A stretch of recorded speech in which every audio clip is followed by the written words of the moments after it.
세상을 바꾸는 힘. 최영일의 YTN 뉴스 정면 승부.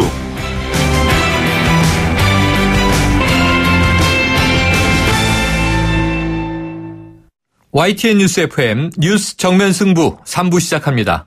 섬마을 여교사 성폭행 사건. 국민적 공분을 사고 있습니다. 3명의 피의자는 관련 혐의를 부인하고 있지만 경찰은 학부모와 주민이 공모해서 벌인 범행으로 결론 짓고 있는데요. 법정 최고형에 처해야 한다. 이런 목소리도 높습니다. 또 이 처벌도 처벌이지만 재발 방지를 위한 근본적 대책 마련 시급한데요. 정치권에서도 여러 방안들이 제시되고 있습니다. 잠시 후에 더불어민주당 정춘숙 의원 연결해서 어떤 대책을 고민하고 있는지 의견 들어보겠습니다. 정부가 조선, 해운 등 부실기업 구조조정을 위해서 나랏돈 12조 원을 투입하기로 했는데요. 민간 기업의 부실을 혈세로 막는다는 비판도 나오고 있습니다. 여기에 대한 전문가 의견도 3부에 들어봅니다.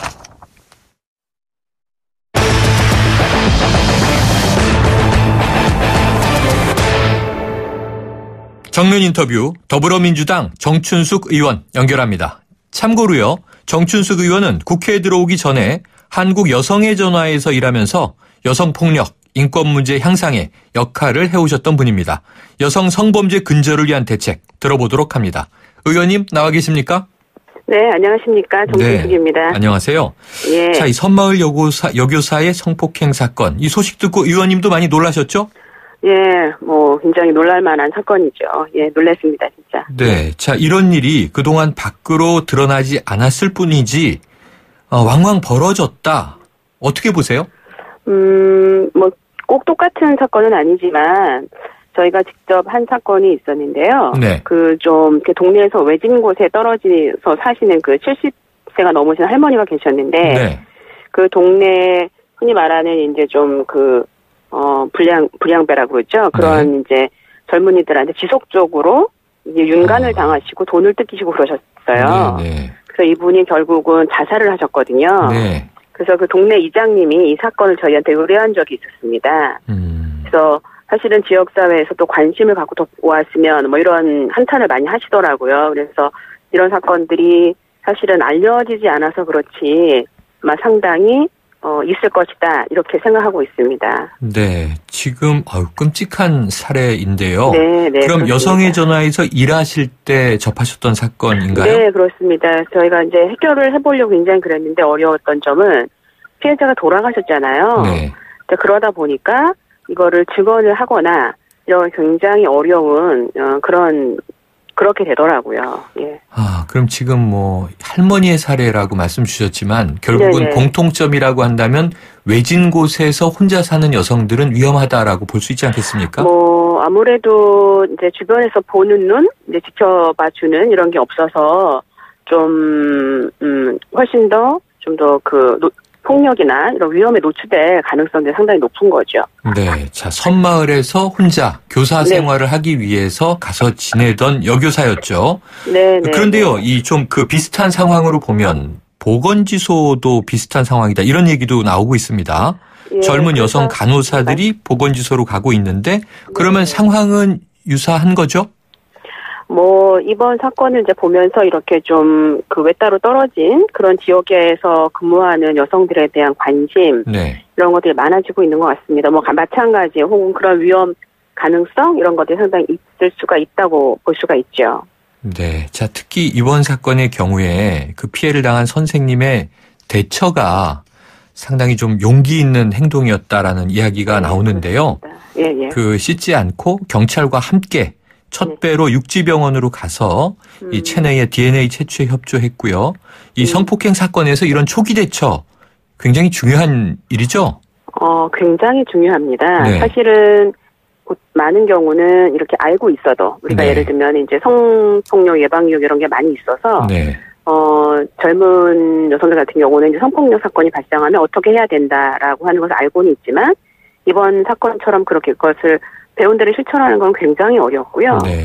이런 초기 대응은 사실은 이후에 이 사건이 어떻게 전개될 거냐를 결정할 정도로 굉장히 중요합니다. 그래서 범인을 잡고 이런 것도 굉장히 중요한데 또 한 가지 측면은 피해자들에게도 이렇게 자기가 이 사건이 발생한 것은 발생했지만 자기가 적극적으로 이 문제에 대응할 수 있는 그런 기반을 마련하는 것이거든요. 네.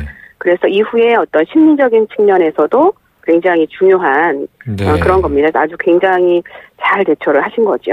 피해자의 심리적 중요성도 짚어주셨는데요. 그러니까 우리가 인격 살인 이렇게 부르지 않습니까? 네. 그렇죠. 이 선생님의 용감한 대응으로 이 세상에 알려지게 된 사건입니다만 지금 선생님 상태는 뭐 극심한 외상 후 스트레스로 치료를 받아야 하는 상황이라고 하는데 이거 너무 당연한 이제 피해겠죠. 그런데 이런 사건이 발생하면 피해자들이 또 2차, 3차 피해에 노출되는 문제도 많죠?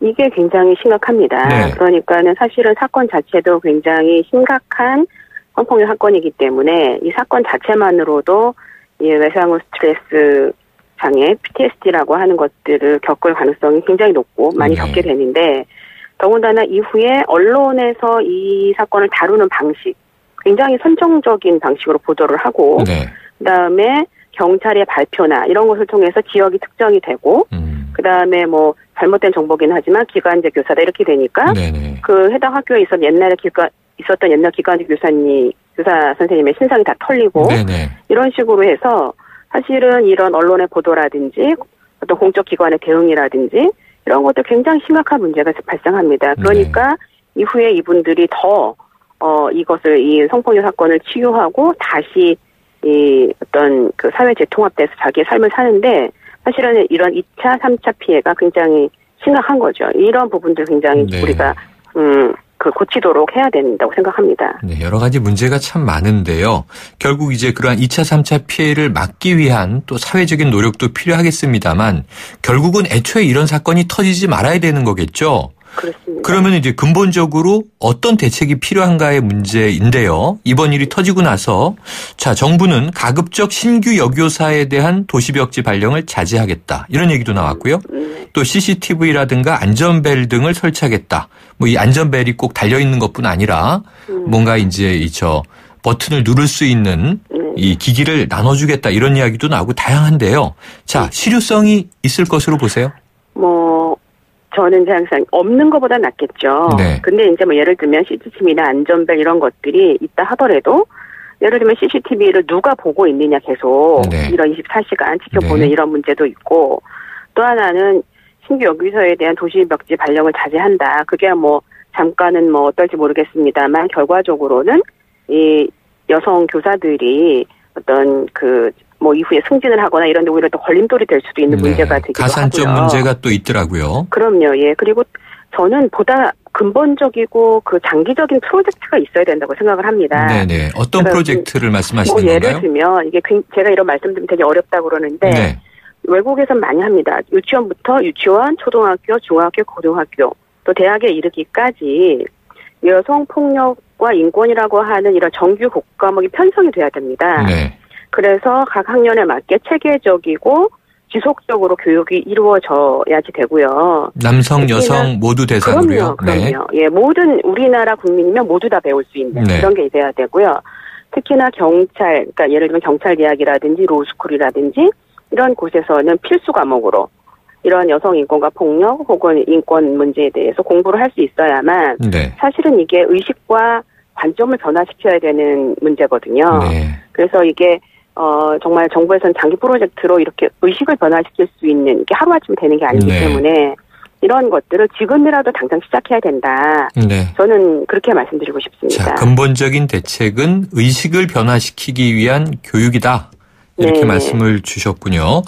자, 이 피의자 처벌 문제는 어떻게 보세요? 이 피의자 3명에게 지금 강간치상 혐의로 지금 내일 검찰 송치 예정이라고 하는데요.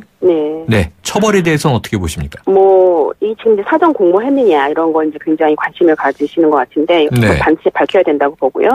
그 다음에 이제 뭐 아시는 대로 이제 이게 윤관 사건이잖아요. 그렇기 때문에 이런 부분들은 저는 굉장히 뭐 법정형대로 처벌이 돼야 된다고 생각을 하고 강력하게 처벌돼야 되는데 지금 우리나라의 성폭력 사건이 법정 형량은 굉장히 높습니다. 근데 문제는 실제로 그런 형량만큼 처벌이 되지 않습니다. 현장에서 보면. 그래서 법정형에 정하고 있는 정도로 정말 최고의 수준으로 처벌돼야 된다. 그래서 이 사건뿐만 아니라 모든 성폭력 사건 혹은 여성폭력 사건에 대해서 이 가해자는 반드시 처벌된다. 이런 것들이 사람들한테 인식이 돼야 됩니다. 자, 이 잔혹범죄가 벌어지면요. 또 신상 공개 문제가 있잖아요. 네. 이번에 피의자 신상 공개하지 않기로 했는데 이 국민의 알 권리라든가 재범 방지 효과 이런 것보다는 지금 피해자와 동료, 피의자 가족들을 배려해야 한다. 이런 차원인데 이 신상 공개 문제 어떻게 보세요? 상당히 예민하고 어려운 문제라고 저는 생각을 합니다. 네. 그러니까 신상 공개를 해서 과연 재범이 방지되는가 이런 것들에 대한 문제가 있고요. 더구나 이게 지역이 아주 작은 지역 아닙니까? 네. 그렇기 때문에 이분들이 밝혀졌을 때는 사실은 이제 가족이나 이런 사람들 굉장히 그러니까 이미 이제 충격 받으셨겠지만, 네, 피해자, 동료나 이런 분들이 받을 수 있는 부분도 많이 있어서 저는 이제 신상 공개가 법에 의해서 공개되고 이런 것들은 법적인 절차를 밟아서 당연히 이루어질 수 있는데 우리가 그냥 궁금함 혹은 호기심 이런 것들로 네. 피의자들의 신상 공개가 쉽게 이루어지는 이런 것들은 좀 자제돼야 되는 게 아닌가 이렇게 생각합니다. 네, 양면의 문제를 다 짚어주셨는데요. 자, 이 끝으로요. 이 피의자 3명 중에 1명 김모 씨로 알려져 있는데 9년 전 대전에서 성폭행을 했던 이력이 추가로 드러났습니다. 네. 그렇다면 이게 좀 습관적으로 성폭행을 했거나 이게 정말 제대로 처벌받지 않는다면 이러한 일들을 지속적으로 벌일 수 있는 가능성도 있는 건가요? 그럴 수가 있다고 보고요. 네. 그런데 이제 우리가 예를 들면은 성폭력 사건의 이 가해자들이 과연 감옥에 가서 무엇을 하느냐, 네. 어떤 것들을 그러니까 교정을 받느냐 이런 것들을 좀 볼 필요가 있다고 보는데요. 네. 예를 들면 우리는 전자발찌라든지 이런 물리적인 부분 많이 하지만 네. 최근에 이제 시도되고 있습니다만은 이 성폭력 가해자나 혹은 가정폭력 가해자나 이런 여성폭력 범죄자들이 갖고 있는 그런 성차별과 성폭력에 대한 잘못된 의식 이런 부분들에 대한 프로그램들이 이 교도소 안에서도 이루어져야 되거든요. 네, 네. 그런데 이제 그런 것들보다는 그냥 감옥에 넣고 몇 년 살고 나오고 네. 이런 거는 사실은 교정 효과가 거의 없다 이렇게 굉장히 부족하다라고 생각이 들기 때문에 네. 전자발찌라든지 이런 부분들은 물리적으로 진행되는 부분들은 법적 근거에 따라서 이루어지고 그 교도소 안에서도 사실은 여성폭력에 대한 네. 이런 프로그램들, 방지 프로그램들이 이루어져서 그 가해자들이 여성폭력 문제가 과연 어떤 네. 것인지를 자기가 어떤 일을 했는지를 정말 깨닫게 그렇게 해주는 것들이 저는 필요하다고 생각을 합니다. 알겠습니다. 자, 오늘 말씀 여기까지 듣겠습니다. 고맙습니다. 네, 감사합니다. 지금까지 더불어민주당 정춘숙 의원이었습니다.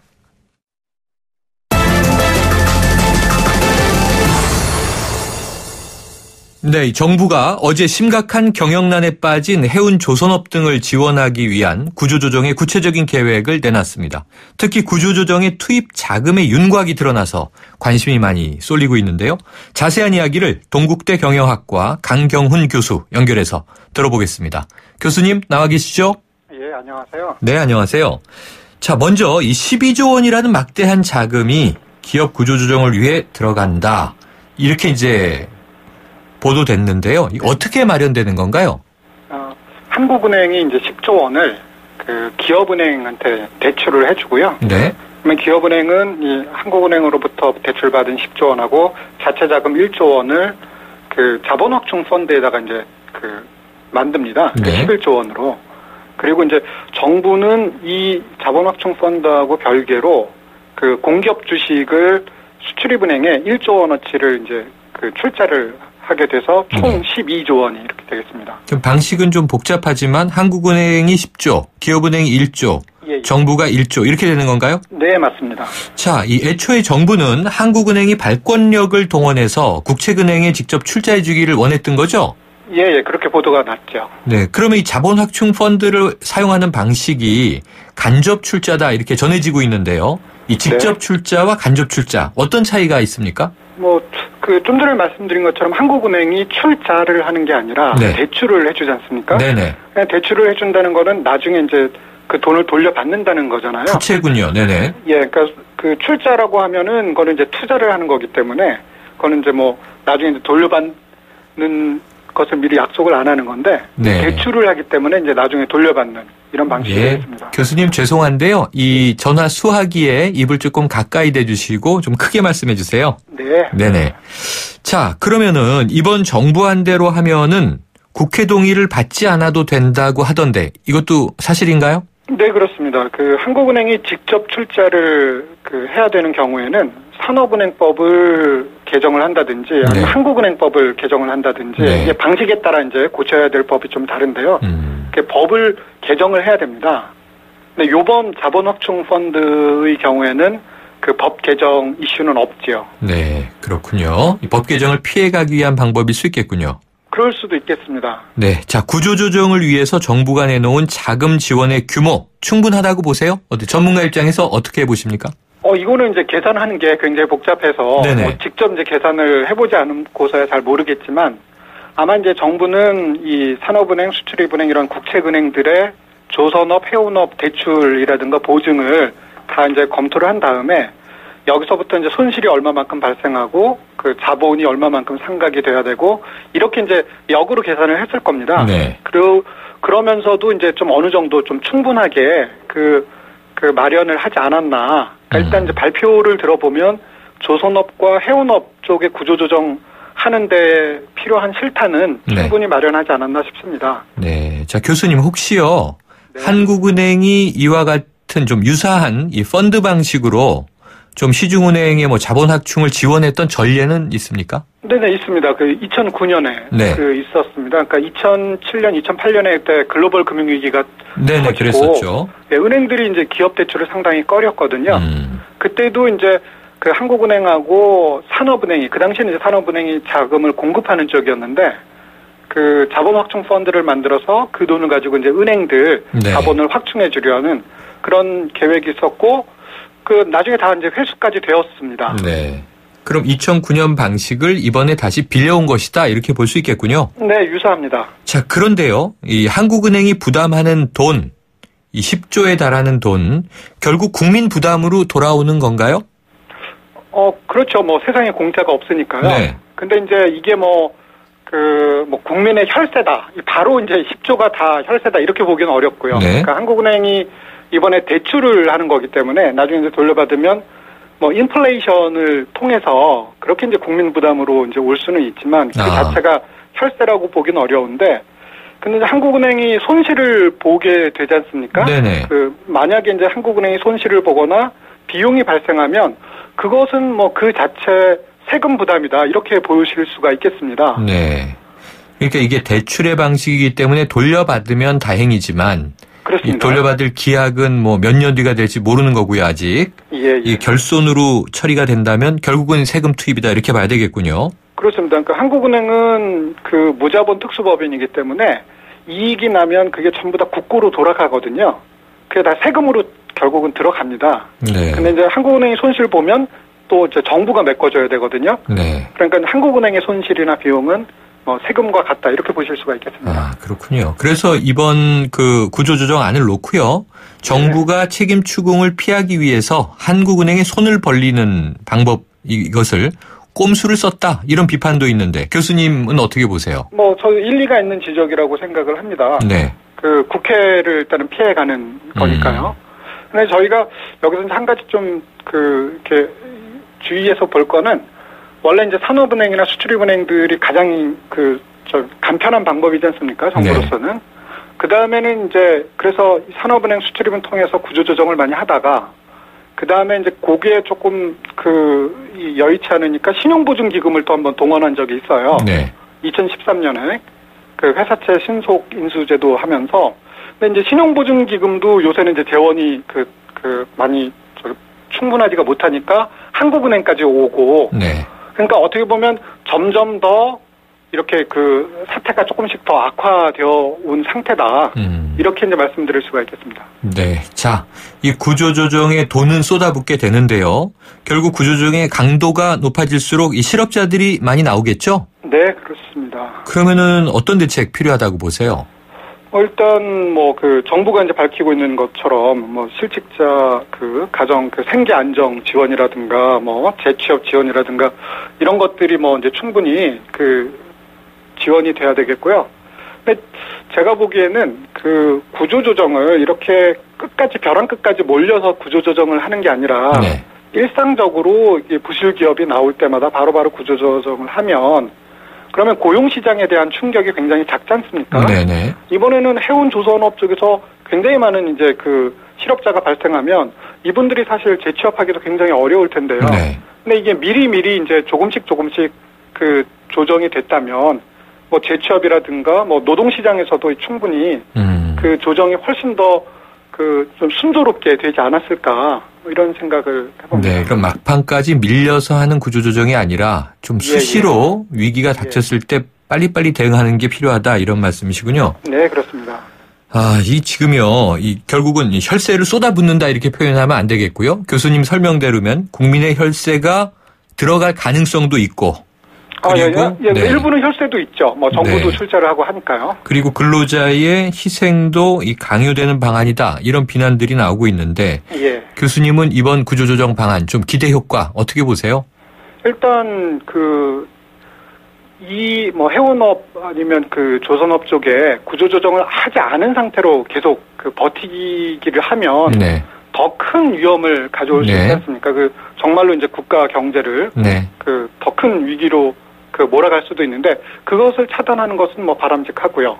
그리고 이제 구조조정과 관련해서 뭐 언론 보도에 보면 뭐 서별관 회의라든지 이렇게 이제 음성적인 그것을 양성화시켜서 좀 더 투명하게 그런 투명한 구조로 만든 것은 평가할 만하다고 생각합니다. 네, 그럼 아까 말씀하신 그 실업 대책을 위한 사회 안전망 거기에 대한 비용도 지금 12조라는 이 총알 안에 포함되어 있는 건가요? 아니 12조는 이제 자본 확충입니다. 네. 그러니까 실업 대책이나 그거는 이제 또 별도로 예, 네. 더 필요한 거죠. 알겠습니다. 오늘 말씀 여기까지 듣겠습니다. 고맙습니다. 예, 감사합니다. 지금까지 강경훈 동국대 경영학과 교수였습니다. 사장님, 성악가 김동규 씨네 집 바닥재 좋던데 우리 집도 똑같은 걸로 해줘요. 요즘 떠오르는 바닥재 스타 강마루. 스타일 좋고 습기 열 긁힘에 강하니까 오래 사용하려면 그래서 스타 강마루로 하는구나. 성악가 김동규입니다. 강마루 스타는 스타 강마루. 스타 강마루. 메르세데스 벤츠 공식 딜러 KCC 오토 영등포 전시장 그랜드 오픈. 5월 초 강서, 목동, 강북, 제주에 이어 이제 가까운 영등포에서도 메르세데스 벤츠를 만나보실 수 있습니다. 메르세데스 벤츠를 만나는 새로운 선택. 메르세데스 벤츠 공식 딜러 KCC 오토. 1644 대리운전 1644 불러보자 꽃배달도 1644 전국 꽃배달 배송비 포함 3단 환 54,000원부터 렌탈 환 44,000원부터 1644 꽃배달 1644 대리운전 1644 웨스트우드 매직 아이스티 파이널 테스트. 땀을 신속히 식혀주는가, 무봉제 공법으로 피부 마찰력을 줄였는가, 첨단 냉감 소재로 체온까지 감지하는가. 이 모든 테스트를 통과해야 비로소 당신의 웨스트우드가 될 수 있다. 웨스트우드. 네, 3부 여기까지고요. 4부로 이어가겠습니다.